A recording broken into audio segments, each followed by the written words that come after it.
Welcome to a special edition of Why Blank Lost. I'm David Bloomberg, and we are unfortunately here today to discuss Rachel Riley's elimination, not eviction. As those of you watching the video can see, Ovi Kabir is not here with me today because unfortunately CBS didn't notify us about what was happening in enough time for him to alter his schedule. But instead, joining me 5 years after her first appearance, also I think her last appearance on the podcast, is special guest Chantele Francis. Well, hello. It hasn't been exactly 5 years. Probably Almost. pretty close, right? Yeah, it was in October. Okay. So we're like 4 years, 11 months, I believe. Wow. And who did we talk about again? Was it Tyler? No. It was Tyler. So Yeah. that actually, it's a weird full circle moment that we talked Wow. about Tyler. Actually, we're seeing him again on our screen. Yeah. I know he's obviously done other shows, but seeing him back on Big Brother for this, I guess it was meant to be. Yeah. So yes, welcome back. Even though this is an extremely annoying moment in Big Brother, and I know some people may be asking, so let's address this right off the top. How can we do a Why Rachel Lost when production was the reason she lost? And indeed, I have been asked that question many times since it happened. But we have done Why Blank Lost podcasts on players who have been eliminated by means other than votes before, notably, for example, Medevacs on Survivor. So we will talk some about what actually happened in the elimination, but we'll also talk more about her overall game and what she did right, and yes, what she did wrong as well. Even under these circumstances, we will still follow the usual path of comparing how she played to a set of guiding rules I originally wrote back in 2004 and have modified ever since. We'll look at her actions on TV, live feeds, interviews, and other information. And anyone who wants to look at the most recently published version, you can find that on robhasawebsite.com/bigbbrotherrules. So we know about Tyler because, of course, he was there. And he can't really say too much because he was, paid to be there. He was part of production.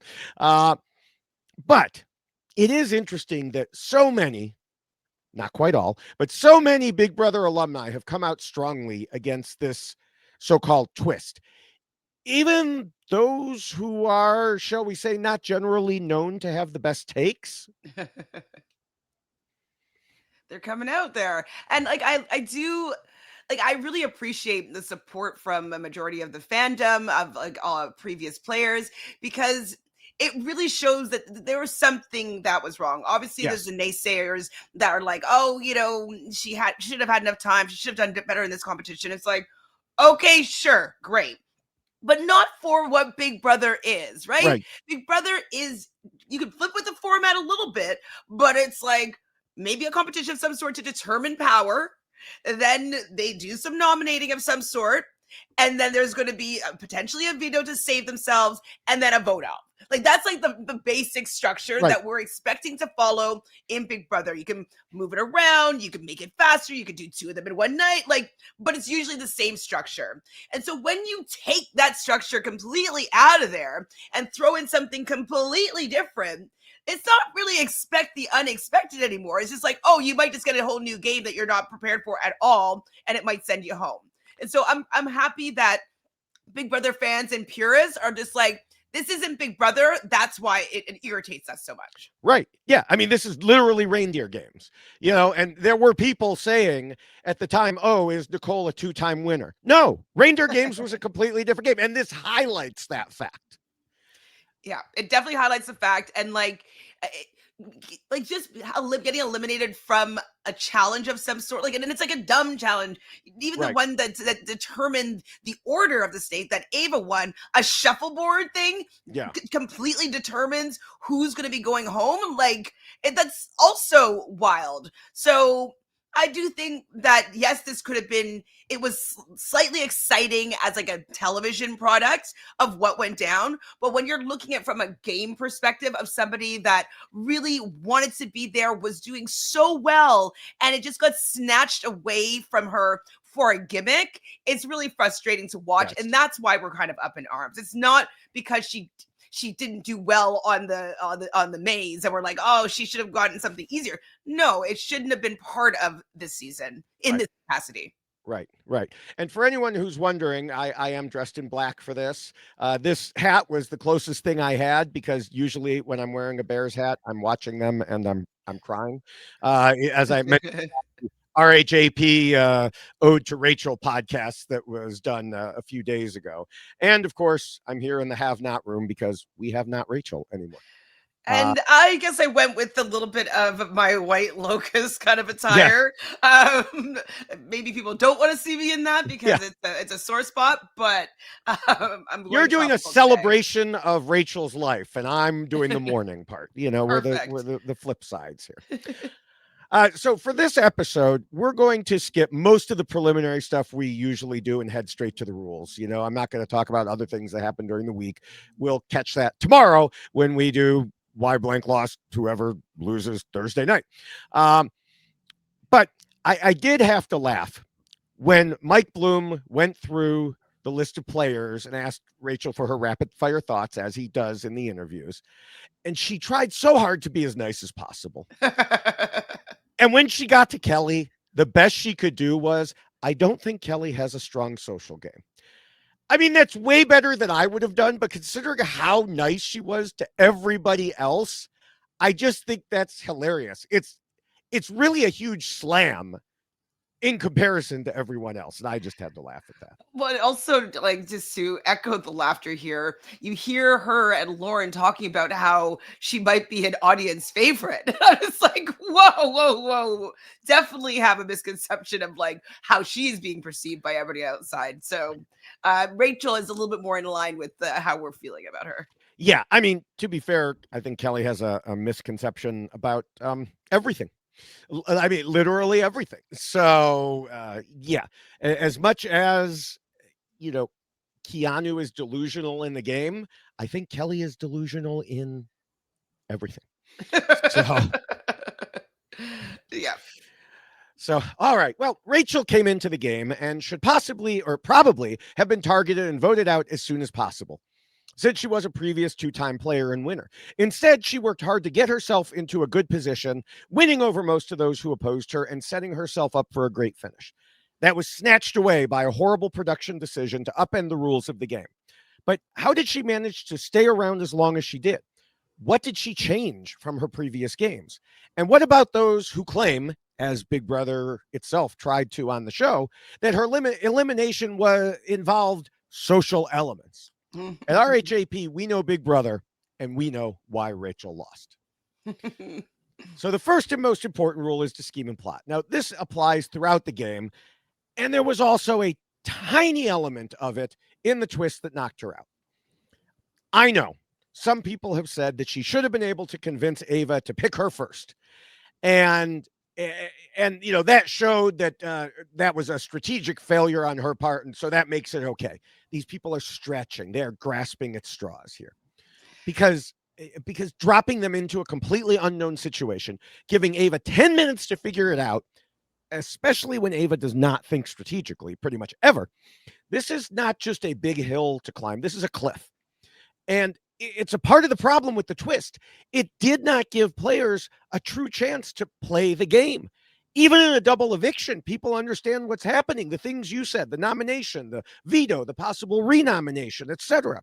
Here, it's just wham, you're in a new situation, figure it out. Yeah, it's definitely the most frustrating part about it all is that it was like super speedy, 10 minutes to make this decision, especially with someone like Ava who doesn't like thinking strategically, doesn't like being touched, and is willing to spite someone without thinking strategically about all the ramifications like that would be following. And so how do you play a strategic social game with someone that's not so or strategic? And that's where she wasn't able to scheme and plot with Ava because Ava doesn't scheme and plot. And so it was basically a big barrier for her to be able to facilitate that whole, the chain. Yeah, I mean, Ava was flustered, so she went the usual route of players this season and asked for volunteers. Rachel tried to get her to understand. As she told Mike Bloom, I felt the urgency to pull her and talk to her and discuss the strategy of this game and this competition.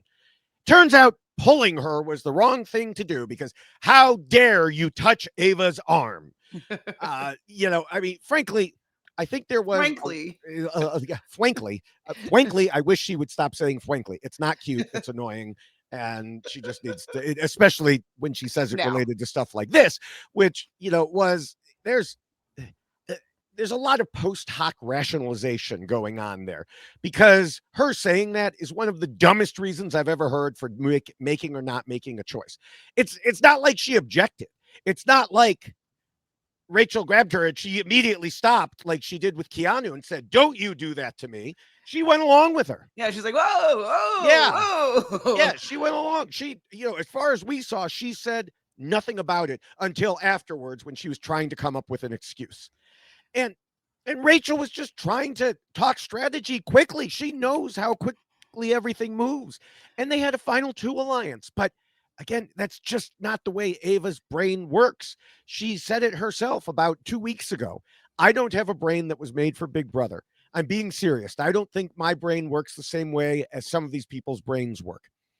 And she definitely demonstrated that here. Definitely. I don't know if you saw Taylor Hale tweeted, I believe it's either tweet or Blue Sky, about like how she didn't mind when Michael was dragging her to like different rooms to strategize. I believe it was during the double eviction. And so like in those high pressure moments, like dragging your ally to like come to a room really quickly because you don't have a lot of time to strategize. Right. It's just not it's not abnormal. And I kind of feel bad for the fact that Rachel, she wasn't trying to be aggressive. She wasn't trying to, harm her or okay, fine. Maybe don't touch people. Cool. But like, she does think it's her ally. They only have a short amount of time. Like, just come with me. Like, and she went along with it. Right. But she's getting like, yelled at for it. Yeah. And then, I think we got the real reason that Ava picked Vince, even with all her excuses, which was, she stupidly did it so she wouldn't get any blowback, which is continuing the ridiculously scared way so many of the players have been this season. As a mutual on Blue Sky, her name is Wit, said earlier this season, why is Ava willing to piss off her allies but not her enemies? And that really sums it up, even though this was written a while ago. It sums it up because that's the way Ava thinks. Like, oh, I don't want that person who I'm not working with to be upset at me, so instead I'll make my friend upset at me. Maybe because the friend will forgive. Like maybe and the enemy would put them on the block potentially. I guess I guess that's her the way she's quote thinking about it. I just they, like I said, they just play so scared, and she continued that. I think that because of the quick timing of it, she went into scared mode. And, when she was HOH, when Ava was, she was so proud of how well she did until she found out she had been totally manipulated by Mickey. And now she's just, like I said, she's just scared. Oh, well, Vince, everybody loves Vince, so nobody will be mad that I picked him. Yeah, except you totally screwed up all the people that you were working with.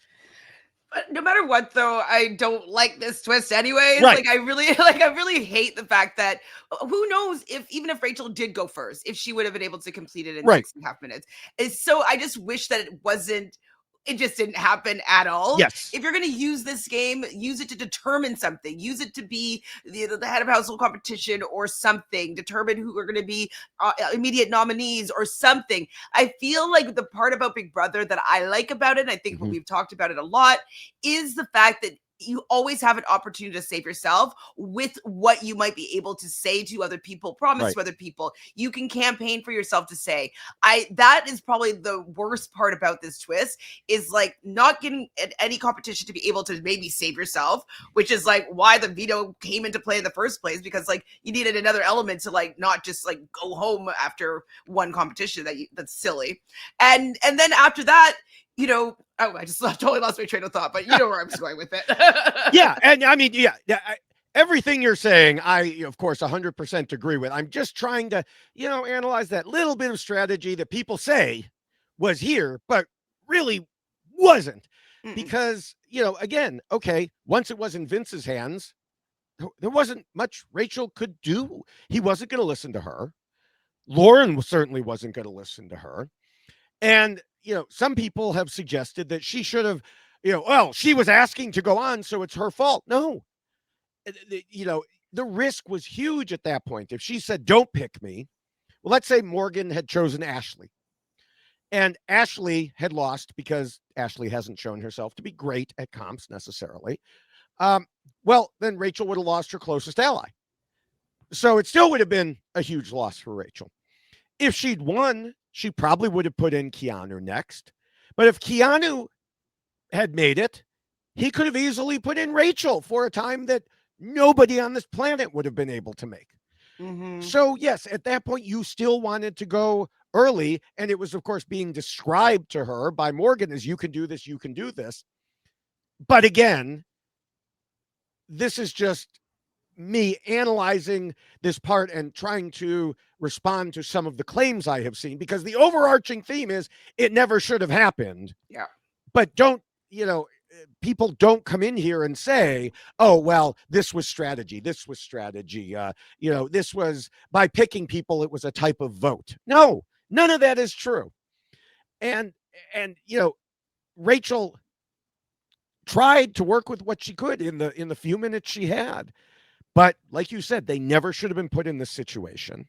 So even if someone wants to blame Rachel for not being able to convince Ava, the point is she shouldn't have needed to, because this is not part of the Big Brother game. 100%. 100% agree. It's Yeah. not Big Brother. And it's not a show. If it was all competitions like this, it wouldn't be a show that I really watch in this way. Right. They've been talking in the house about it's like the challenge. It's like the challenge, and it's actually the challenge has more strategy in it than this season has had. Yeah. And even that competition that they're complaining about, it's not even really a challenge competition, because you still have an opportunity to go down and defend yourself. Like, Right. it's just against another person, but you have a couple of chances for safety. It's more like American Ninja Warrior. Like, here you go. Up, you're out. Bye. So. And I don't watch that show. I don't either. Yeah. So, all right. Well, we can move to the rest of her game for this rule. The actual game of Big Brother. Rachel was undoubtedly playing the best she ever had. She had multiple alliances. She had a few final twos. She repeatedly got herself out of bad situations. Even coming in as the sole returning player, a winner, no less, was one of those situations she had to maneuver through. Jimmy wanted to lead the charge to get rid of her at the earliest opportunity, and instead he ended up becoming her tightest ally. He talked about it with Mike Bloom, saying she's always there for the people in their time of need. And I think we've seen she is a solid ride or die, not just as a person, but as a game player. I also think she was an underutilized resource. And he was right on all counts. She was loyal, despite Mickey ignorantly telling everyone she wouldn't be.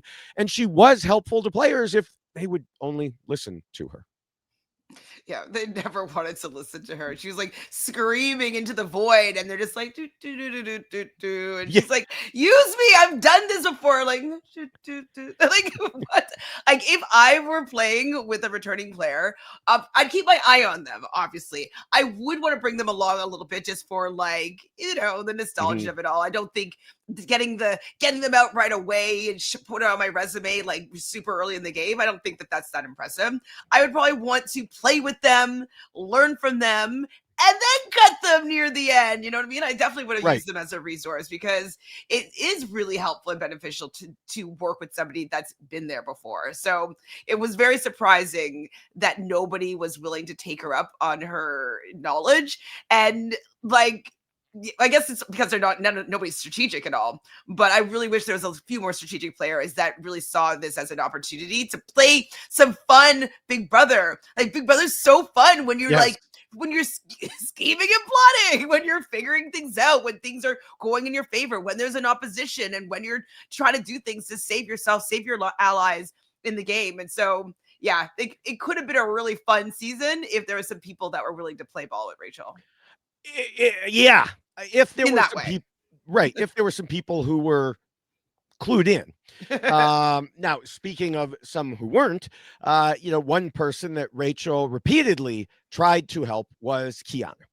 The problem was that no matter how many times he took the class, he kept getting an F. He just had a complete inability to learn because he has such solid delusions about what's happening in the game. Yeah, he definitely. I've been rooting for Keanu and Rachel just to figure it out. I love the idea of the frenemies Mm-hmm. alliance. I do like when they were on the same page about things. I really liked their dynamic, and I got a little bit teary eyed in the edit when they showed him like thinking about Rachel and him wanting to just beat her, and like I liked all of that, all their dynamic for the most part, and I just wish that he wasn't so set in what he believed to be true that was like, even if you just entertain what Rachel has to say, Right. just to run that scenario, that might help you come to the correct conclusion. But he would always just disregard whatever she said, decide what his truth is, and go with that. And it's put him in a pretty bad situation. Like, he could be going home tonight, and so Yeah. it's very unfortunate that he just didn't listen to Rachel sooner. It's too little, too late. Yeah, I mean, like you said, in that scene of him talking about her and everything else, it looks like she did finally make him an ally. It's interesting because before he had indicated he wanted her to get knocked out by someone else, so she would lobby for him in jury. So, I mean, who knows what's really going on inside that head? But she did have this ability to turn enemies into allies. She did it with Jimmy. She did it with Morgan. She did it with Mickey, though, of course, then she voted Mickey out. But the point is that Mickey thought she had Rachel on her side by that point. Of course, she thought she had the whole house on her side. Speaking of delusional players. Um, Rachel even sort of did it with Vince in that he was against her. He was against her. And then he kind of got himself dragged into this alliance. And he even noted when he was HOH that she had put together quite a crew, such that Mickey, Ashley, Will, and Morgan did not want him to put her up. They lobbied on her behalf, as good allies should. They all told him the same thing, that Rachel was not coming for him. And eventually he believed it, at least enough. Yeah, Rachel definitely this season has showed that she's grown, from her previous two seasons. Like, she definitely is. Yes, she still has that fire, and like, she'll say what she means and call them newbies and tell them to call her queen, and better be wearing a like all that stuff, all the Rachelisms. Yeah, she still has that, but she definitely is not like the bad guy that like up on the block every other week. She's got Right. 2 months in without even being nominated, which is wild when you know her previous history, how she was kind of like against everybody the whole time. And so it has shown a lot of growth, and like, I really appreciate that. And I really like the connections that she makes. Like, she's such good friends with Ashley at this point. I loved her and Jimmy together. I was really upset that Jimmy went Mm-hmm. out, because I thought that they had a good friendship going and building, and it would have been nice to see that develop and build for longer. And so the fact that he was taken away from her, and now like when she was taken away from Ashley now, it's really unfortunate, because this was the most well received by players in the game that she's has had, and then she just gets ripped out without really getting to see how it would actually have played out. Yeah. Like, Yeah. we got robbed of that for if Right. anything. Right. Now, you talked about her growth, in the game and strategically. And one thing I think she did very well in strategic conversations was she let other people talk, which sounds like something obvious, but it is not. She did not succumb to the urge to fill the silence. A lot of people will just stay silent, and you want to fill it, but no. She seems to have learned in her reality TV experience that if you just let people talk, they will often say things that they shouldn't. And I know she's involved in casting some shows as well, so it may be a trick she picked up from that. This is something I used at work when we would have tense meetings, tense oppositional meetings. And I know how it can go both ways, because I had a lawyer coworker who found it impossible to let the silence sit there. So if the silence was there, she spoke up, and we'd be like, "God, be quiet, but you couldn't say that in the meeting. And so she would ruin these opportunities sometimes when you really just want the other side to say something. Yeah, I definitely think that she has learned to listen better. It could be because she's a mom, Mm-hmm. like she's a different level of patience and listening to her kids. Like, what are they trying to say? What are they trying to get across to me? Like, I think that that's probably what's helped her being a little bit more patient in that area, especially since most of the people that she's playing with are a little bit younger than her, so a little bit less life experience, and so her being able to connect with them is probably because she's listening to more to who they are, where they're coming from, what they're talking about, and then, is able to kind of gravitate towards them and build friendships with them. So, Yeah. yeah, I think it's probably her getting older, becoming a mom, learning a little bit from her past mistakes as a player and growing. Yeah. Yeah. Now, with all this said, there were a couple times I disagreed with the way Rachel handled herself in this rule. When Rachel decided to nominate Riley after Lauren vetoed Vince off the block a few weeks ago, at the time, I thought it was a mistake. I did not think she had the votes, but she worked and she worked and she got the votes to make it happen. So I guess I was right at the time, but she was right overall.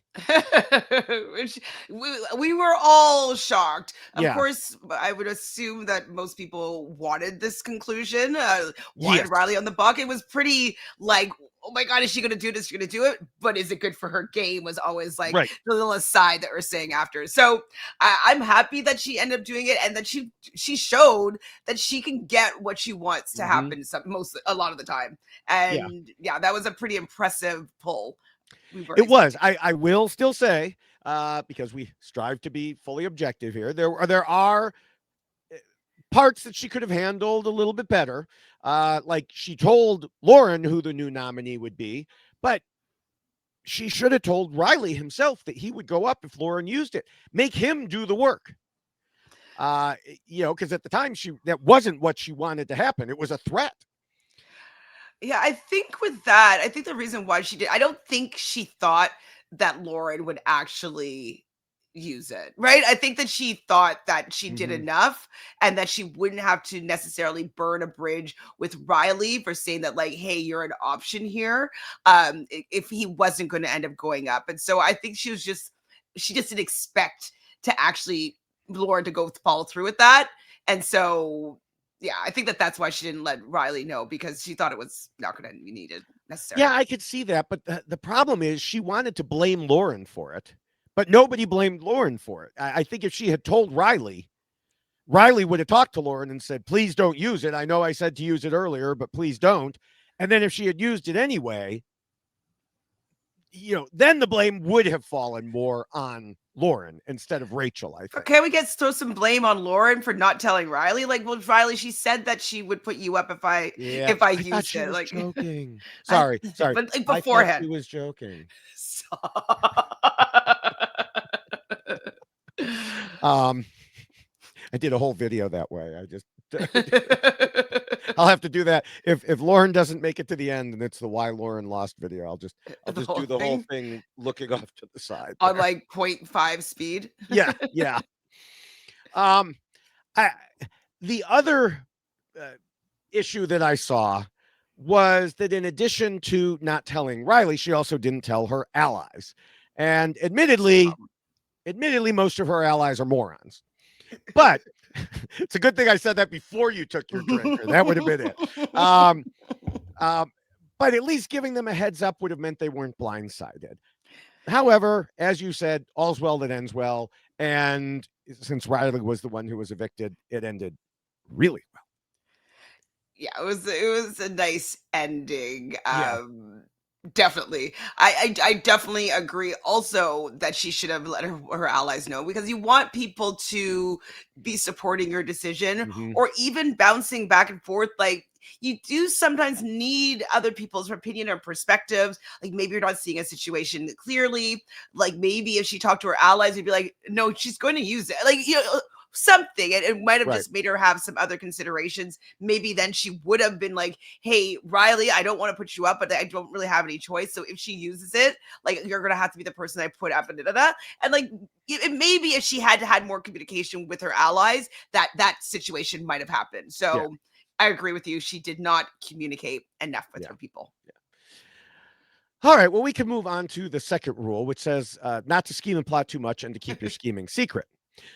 I think Rachel generally did well here, and I don't have much to say other than a few examples where she kind of let things get away from her. Now, most of these situations could have fallen into the fourth rule because her emotions were what got away when she revealed this information that she shouldn't have, that I'm about to talk about.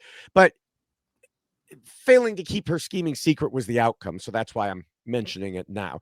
And the prime example of the situation that I'm talking about is when Rachel confronted Keanu with what she had heard from Vince during Vince's HOH when Keanu was trying to get her nominated. Now, look, I totally understand. She wanted to basically smack him upside the head. Maybe that's why they were doing it in the boxing ring, Jim. But she also should have known that whatever she said to him would immediately be run right back to Vince. And Vince had not made his renomination yet. And I also wasn't the only one wondering this. Morgan said she didn't know why the F she would open her mouth. Vince himself didn't know why Rachel would confront Keanu with the information that he gave her. This was probably the closest she came to getting herself nominated, though she did manage to avoid it through her allies that we talked about earlier and by monopolizing Vince's time until the veto meeting. I do, I think that she did kind of do too much. Like, she should have held her tongue.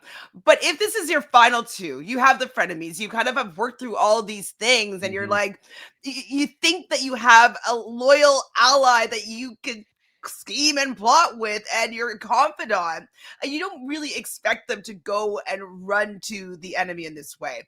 And so she definitely, like, she probably learned her lesson after that one, and she realized that she shouldn't be trusting him that much. But I could totally understand, though, in the moment being like, you're my ally, like, you're saying this to Vince, and this is proof that Vince is not someone that you could trust, and thinking that this would go to his head and he would understand what was happening. Now, come on, she should have known by now that nothing was getting through that skull. Come on. But my thoughts on, like, the scheming and plotting too much is the whole Ava situation, because if she wasn't so keen on dragging her to talk and scheme and figure out what was going on, maybe the order would have been decided a little bit differently and somebody else might have gone home.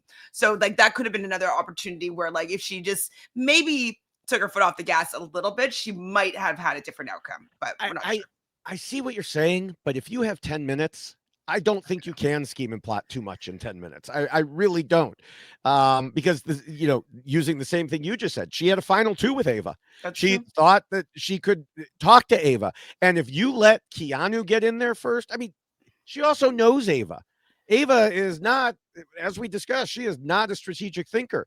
If Keanu gives her a plan, and she's out there asking for volunteers, fair. Who knows how it goes? So I will, as you granted, I will, as you granted her grace on Keanu, I will on Ava. So okay, done. All right. Well, the third rule talks about the need to be flexible. And certainly this version of Rachel was much different than the version we saw in her original appearances. What do you think of how she has changed since then, and then also within the season itself in terms of her flexibility?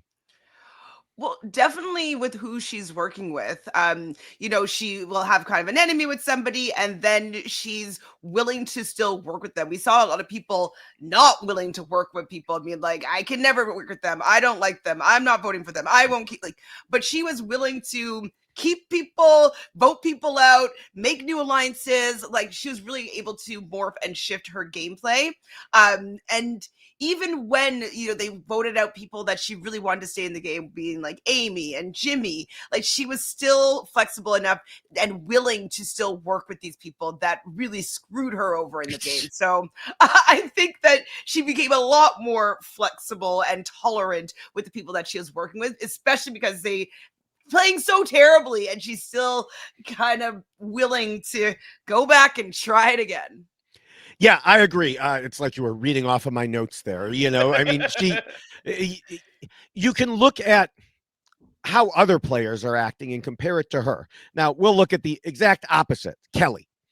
Now, we'll talk about her relationship with Rachel more when we get to the 5th and the 7th rules, but she had some imagined slight from Rachel early in the game. And I mean, also, I think she had some imagined slight from just about everyone else. And she never lets it go, no matter what. It could be, 8 weeks into the game, and she's like, I don't like this person because on day 2, they asked me if I wanted salt on my food or whatever. And similarly, we're seeing how Morgan and Lauren can't get past whatever happened in their own history to work together, despite both of them being tight allies with Vince.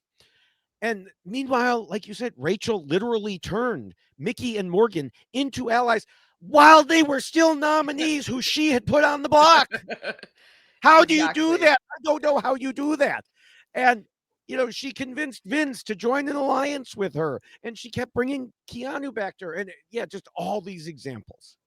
Yeah, she definitely has learned that you have to adapt.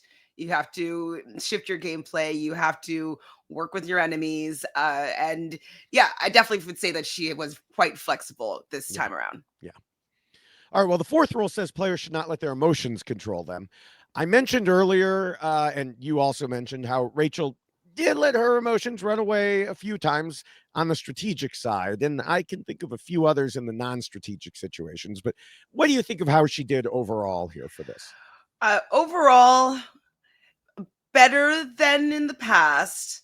But I would say, like, even if I just look at the hamster wheel, like, competition that got her eliminated, she allowed her emotions to get the best of her. She wanted so badly to do well. She panicked, and she wasn't able to get into that competition beast mode that we know her to be of. And I think she allowed herself to kind of psych her own self out, which was letting her emotions get the best of her.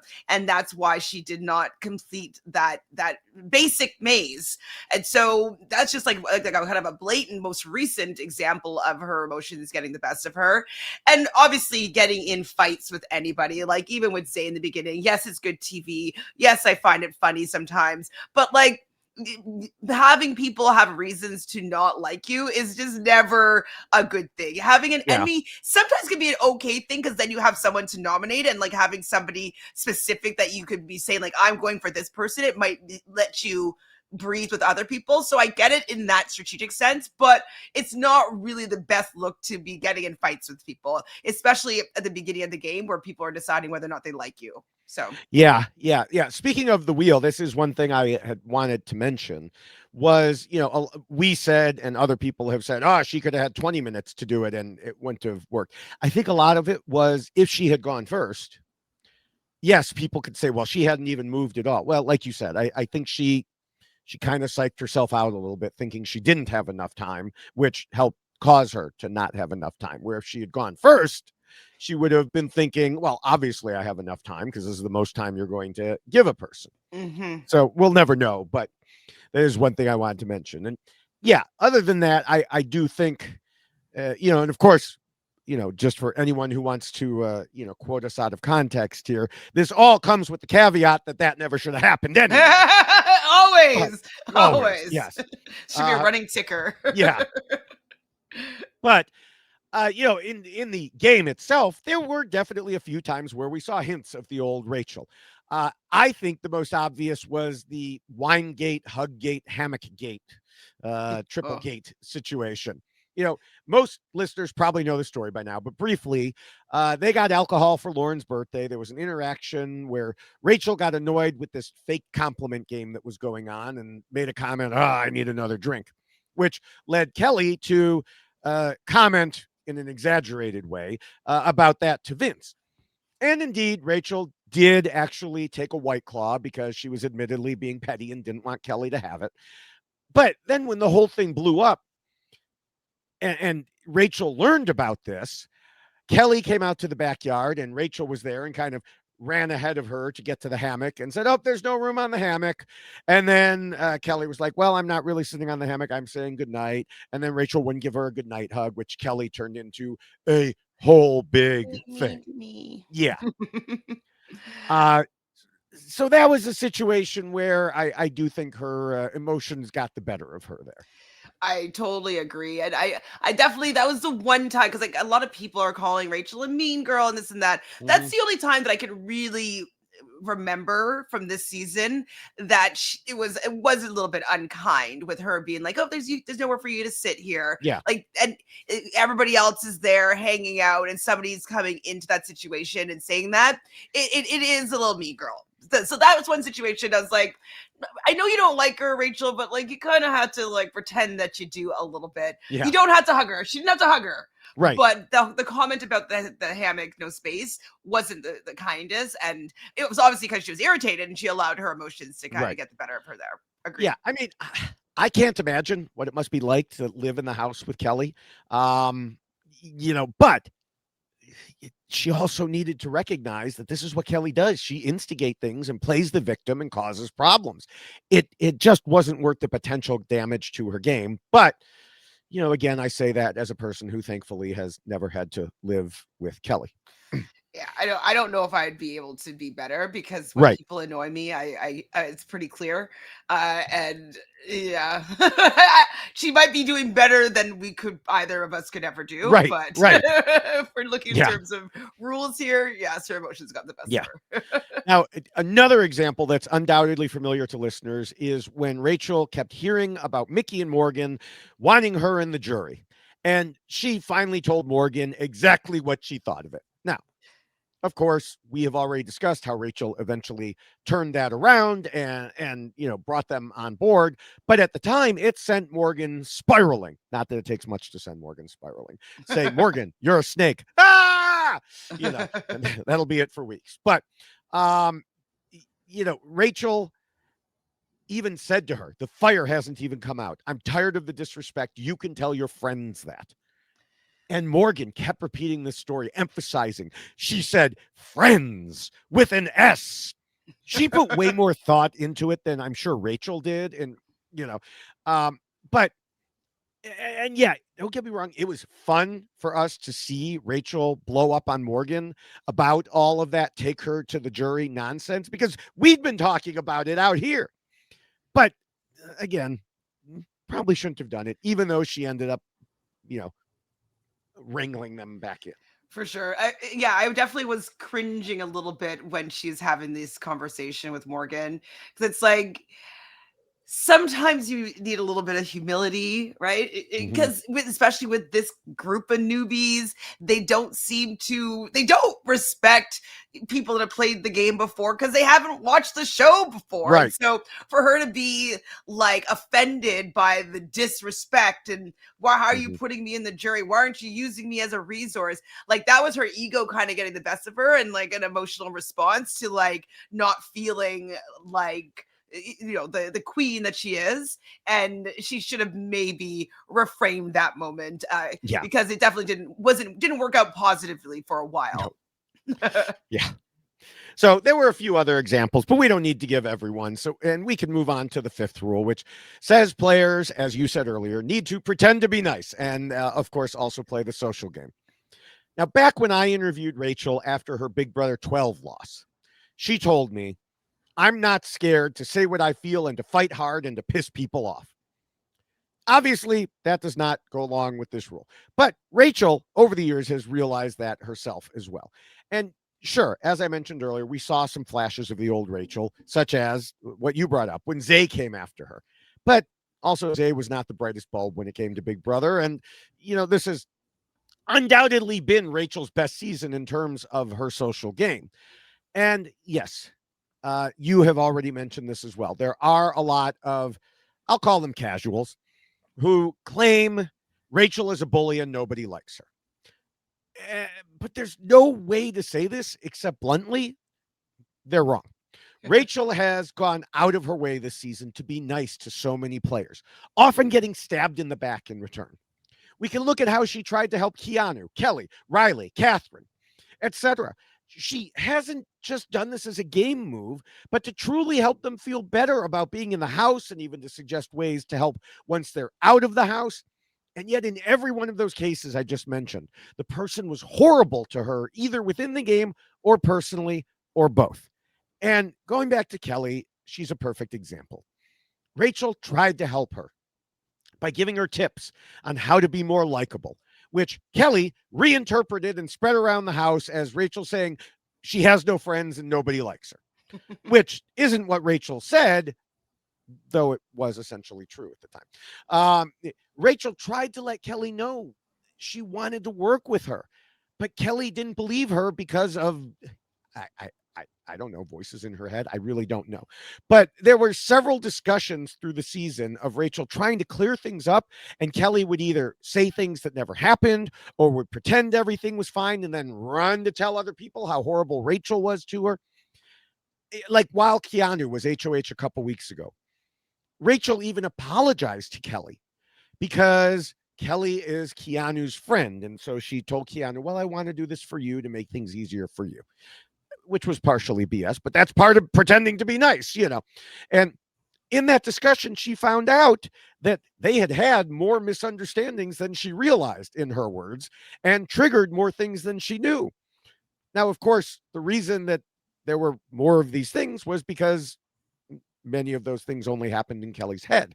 Now, mind you, Rachel didn't have to do any of this, but she was trying to make things better. I mean, how do you make things better when Kelly got mad at her for not nominating her when she was HOH? I don't know how. Like, I think Rachel did a pretty good job with the people that she was playing with. I think she had a pretty good social game. I think that she was like nice to some of these players, but really, I don't know if I would be able to be nice to all of them like she was. Like, Kelly would really, really, really trouble me living in the house because I don't really like people that are fake. If you don't like me, then I would just rather you be like a little bit open and honest about it, or like if we're having a discussion and we're really trying to come to terms and come to understanding each other, it to be a truthful moment and not one that you're just like extracting information to go run and tattle to somebody else. So she definitely was playing with some people that aren't really good at being social and like kind. So she did a good job, I thought. Yeah. And then, I mean, another couple examples, of course, we saw her trying to help Keanu, trying to tell him how to play, how to deal with people, how to form relationships. And mostly he didn't listen, but she kept plugging away, even though she might have had more success talking to a wall. Another example was her comforting Catherine when Catherine was crying, giving Catherine advice about continuing without her showmance partner. She didn't have to do that. She was the one who took Riley out, but that was her own humanity at work there, her social game. And even it's maybe a little bit calculated, but it still was part of her social game, buttering Keanu up with like making him his favorite foods and stuff like that. Like, yes, it might have a strategic element behind it, but it's still doing something nice for somebody else. And maybe she wanted a certain result or a certain rapport with him for doing these nice things, but she still thought to do them. And not everybody's thinking to do nice things for people in that house. Right. I mean, she cooked, like you just said. She cleaned. We literally saw her on her hands and knees scrubbing the shower. She wasn't doing this for game purposes, but it was the right thing to do. Although, like you said, I think some of it was like some of the dusting she did was probably for game purposes because it gave her an excuse to walk into rooms where other people were talking. Oh, I'm just here to dust. But, this rule is about the social game. So props for that. But my point here is that despite what some people out here are yelling, like, oh, she's a bully, she's terrible. No. And I know that some of these people are like, well, she was mean to Kelly. Yeah, Kelly brought that on herself. I'm sorry. Kelly did things and then played the victim. And, people who are saying that, you fell for it. Congratulations. Because people in general liked Rachel in the game. Even weeks ago, when Mickey and Zach were complaining about her, their main complaint was that everyone liked her and it didn't make sense to them. I think it goes to something she told Mike Bloom. She said, when I came into Big Brother 27, I did a lot of personal inner reflection. And I said, if I'm going to play this game, I need to actively play. And by doing that, I needed to go in day one and form these relationships. And I worked really hard with asking people very personal questions and really digging deep on getting to know people and not just talking to them in a surface way where you typically do on Big Brother or in any of these game shows. And yeah, she did it. I mean, like Morgan, as one example, said she felt good with Rachel because Rachel knew so much more about her on a personal level than other people like Mickey. She did a really good job, and I'm happy that that's the way that she wanted to go in this season, because we know her first two seasons she wasn't really great with connecting with people. She had Brendan, and it was her and Brendan against the world, and that's a completely different way that she's played this time around. It could be because she didn't have Brendan there, so she had to kind of do it all alone and make these relationships and connections and have people want her to stay in the game. But she actively decided to do that, and I think it was really effective for the fact that she did not touch the block for 2 months. Like, as a returning player, never touching the block ever, like your whole time that you're there, that's a feat in itself. And I think it's about her pretty great social game. Yeah, and like I said, she did it all on purpose. It wasn't just being nice, which she did, but also playing the social game. As she also told Mike Bloom, I used that strategy to make sure that I formed these relationships where people didn't want to nominate me and people didn't want to see me go home because they saw me as a valuable player. They saw me as a valuable member to their game, but also as a valuable asset to the Big Brother season as a whole, which is what makes it even more infuriating. That not only did Big Brother throw in this random comp BS, but they tried to cover themselves by blatantly adding in voiceovers, suggesting that the social game played a role. They put in one by the mastermind early on, and then they added one by Tyler also. And I have no doubt at all that what happened was they saw the backlash online. They knew they had to try to make themselves look not as bad. Mm-hmm. And the sad thing is that some people bought it. And they are arguing with me online saying, oh, see, she failed in the social game because she couldn't get Ava to pick her. No, we discussed part of that already in Rule 1, but you don't play a social game in 10 freaking minutes of hectic activity. The social game is what you play through a whole week, a whole season of Big Brother. And yes, we heard Ava spouting some copium on live feeds afterwards, trying to blame Rachel. But she said a lot of nonsensical BS as she was trying to avoid blaming herself, including throwing a lot of nasty insults at Rachel that had nothing to do with anything and she wouldn't have been saying otherwise. Yeah, it definitely is infuriating that people were buying the edit and the voiceovers that were kind of leaning into why this was like a strategic, and it was still Big Brother. No matter what, she might not have had enough time at 6.5 minutes, and if that's going to be a determining thing to get you out of the game, that has nothing to do with social game. It was about the maze and completing the maze. And she may not have completed the maze even if she had gone first. So, you know what I mean? So you can't know that, if she went first and if she, it didn't pull Ava when she did, if that would have changed the outcome. No, I don't think it would have.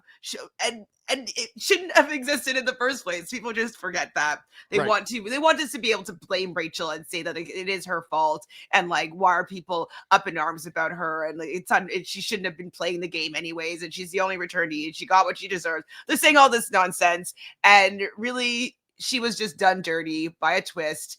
And nobody wants to blame themselves for it. So they're just going to blame Rachel. Right. All right. The sixth rule warns against being too much of a threat. Now, Rachel should have been seen as the biggest threat in the game. There was talk about getting rid of her right away, but then even the person doing the most to spread that idea, Jimmy, became her tight ally, as we mentioned earlier. People kept talking about her as a threat, but then never actually wanted to do anything about it because she was more useful as an ally or even an op in the game. or just because they were scared of her, like they were little children and she was the monster under the bed. But the fact is that Rachel was simultaneously able to talk about having won the game before and therefore having good advice to give, while also not being targeted for having won the game before. I think it could be she's aged a little bit, so it's like about 15 years since she last played. She's not the comp beast that she was before. Like, and no shade, the competitions are different. They're a little bit more physical, and she hasn't gotten maybe the hang of like these competitions.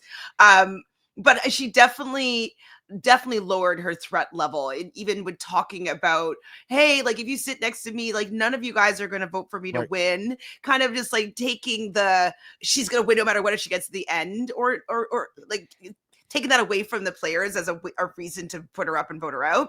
And so I definitely think that she mitigated her threat level in many ways. And she's not the same competitor as she was back then.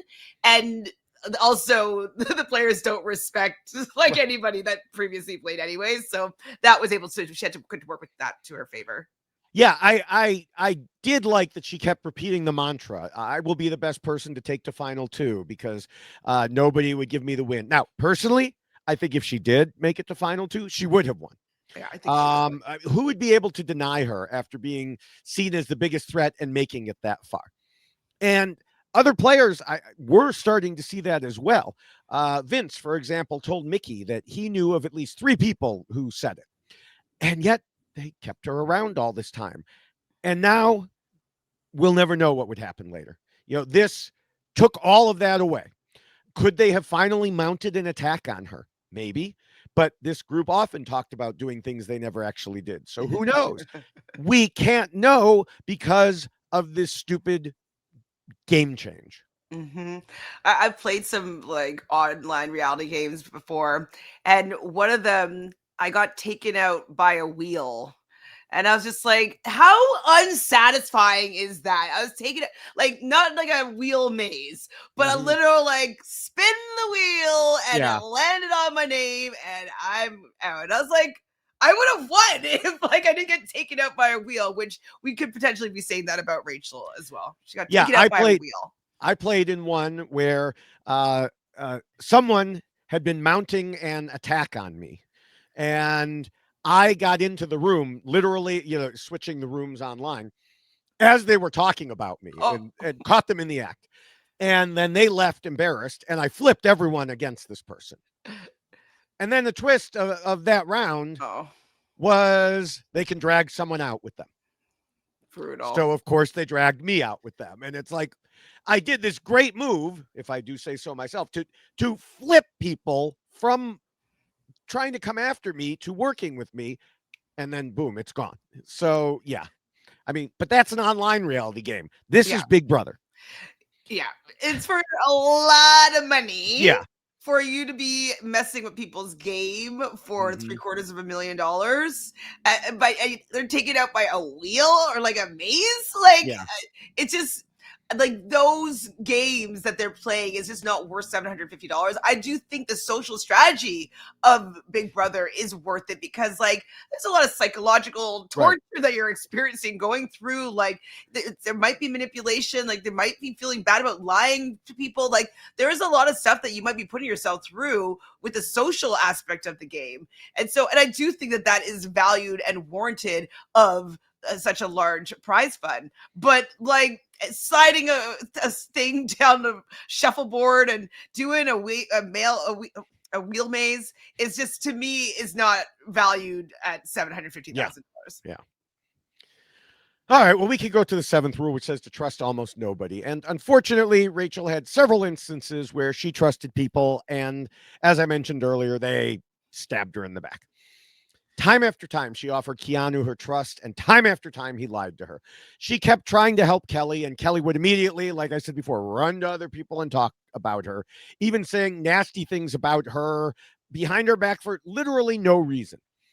She really had no idea how much Kelly said about her, even after Huggate, Hammockgate, even after she talked to Kelly to try to make peace.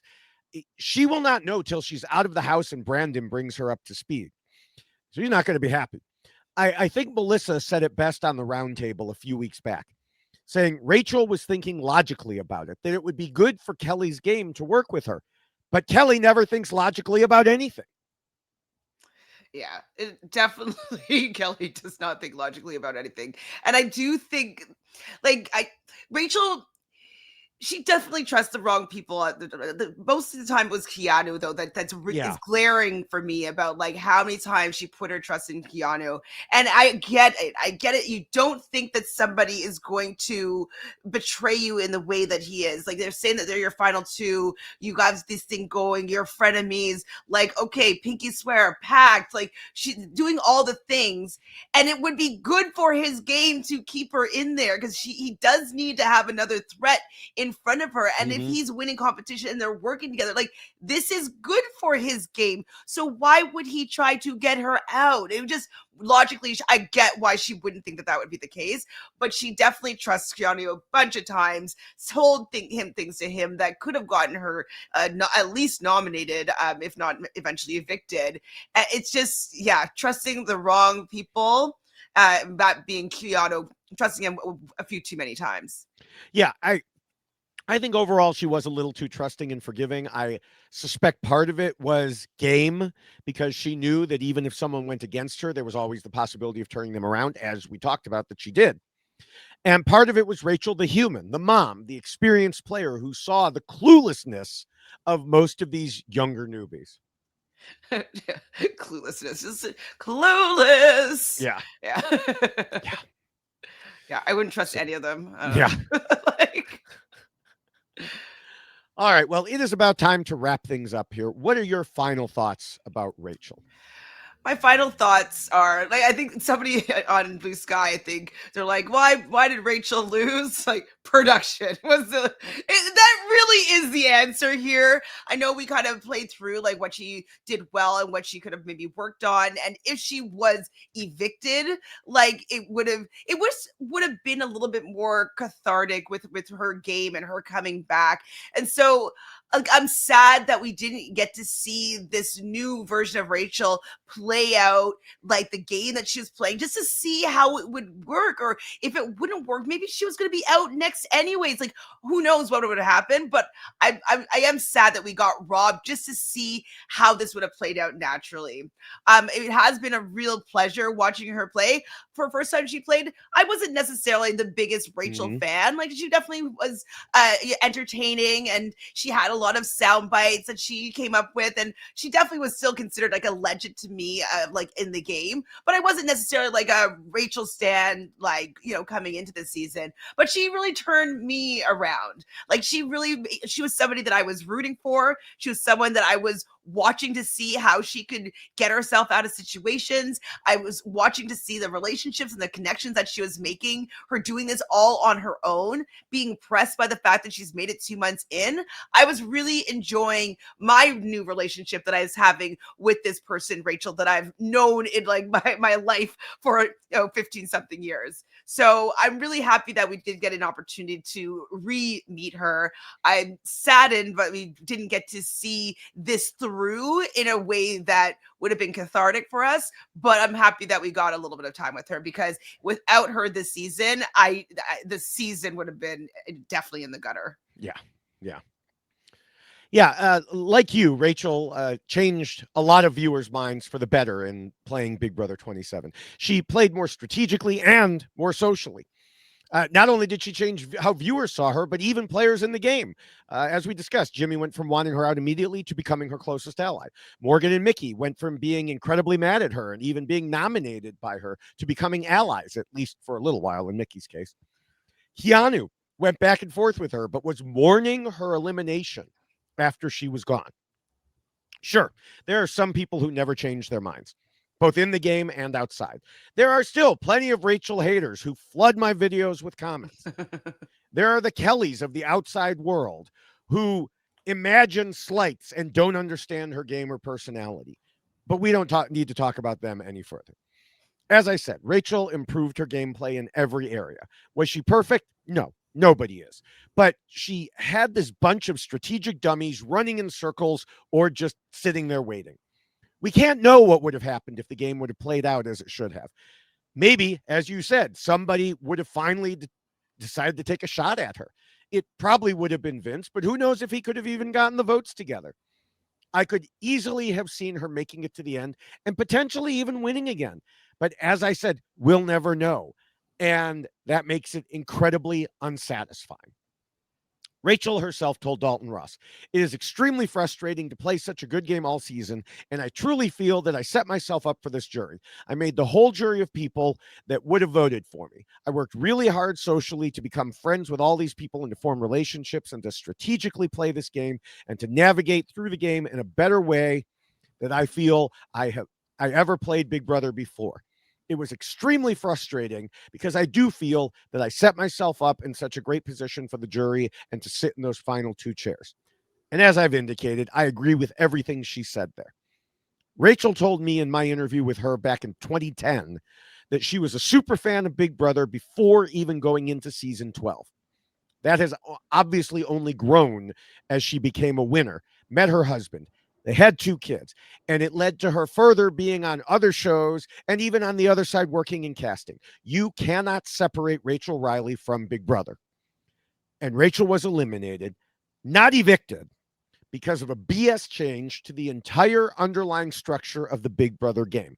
The fact that it happened at all was terrible.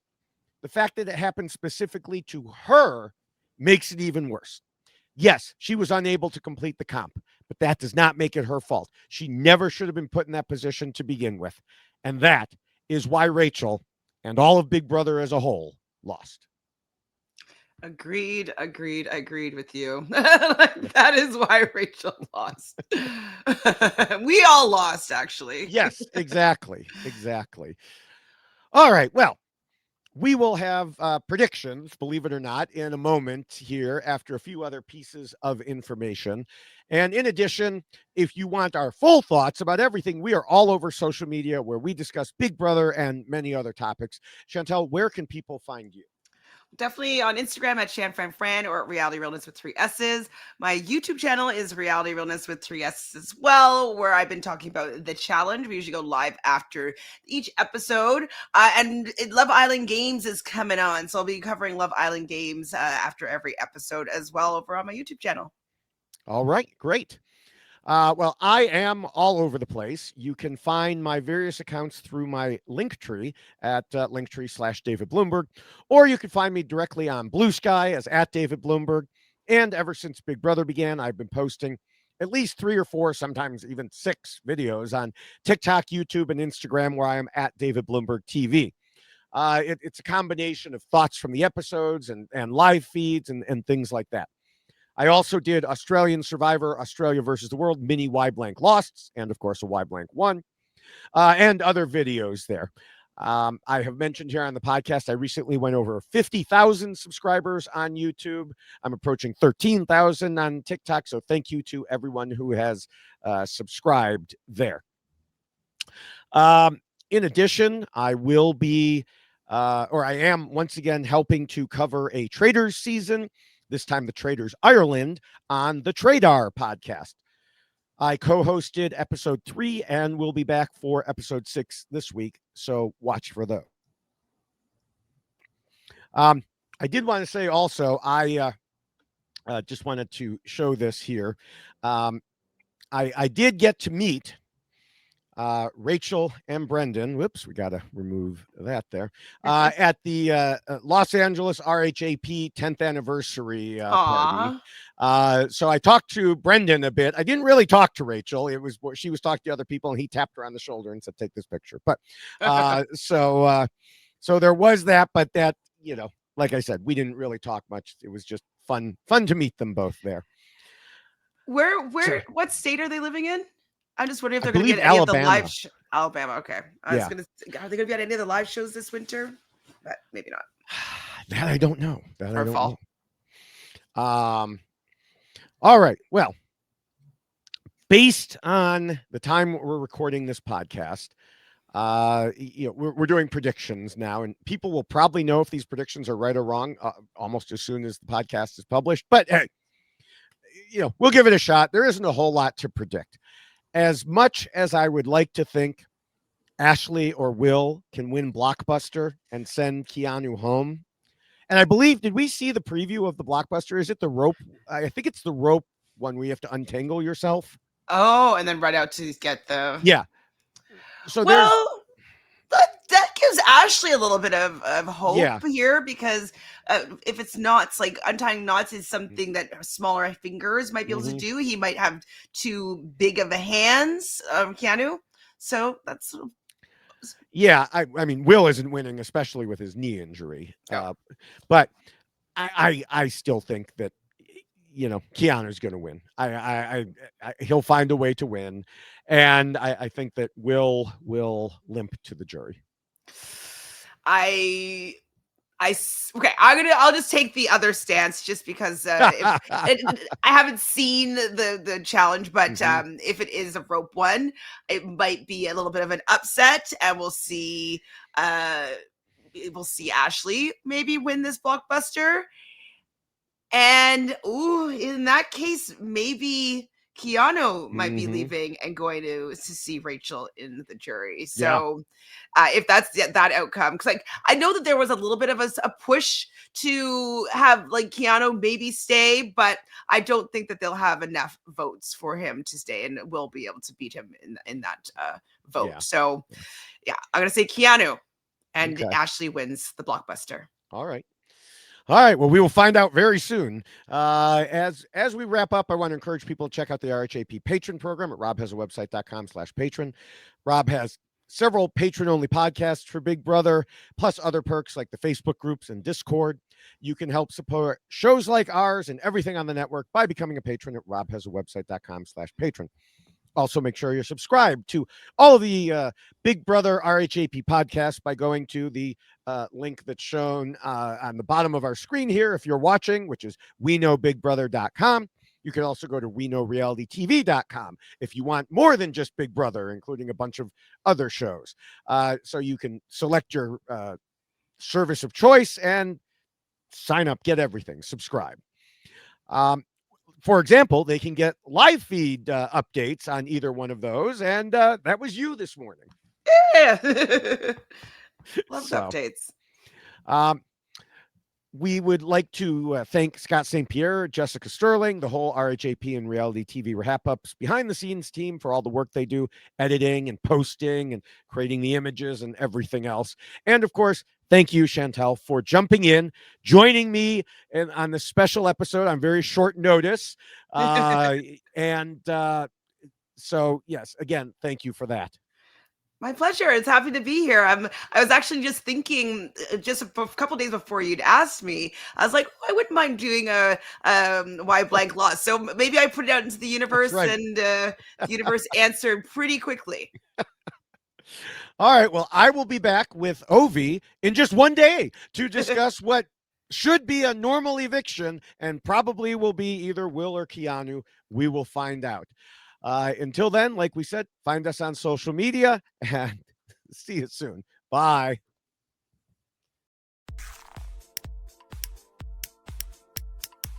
This is RHAP. We know reality TV.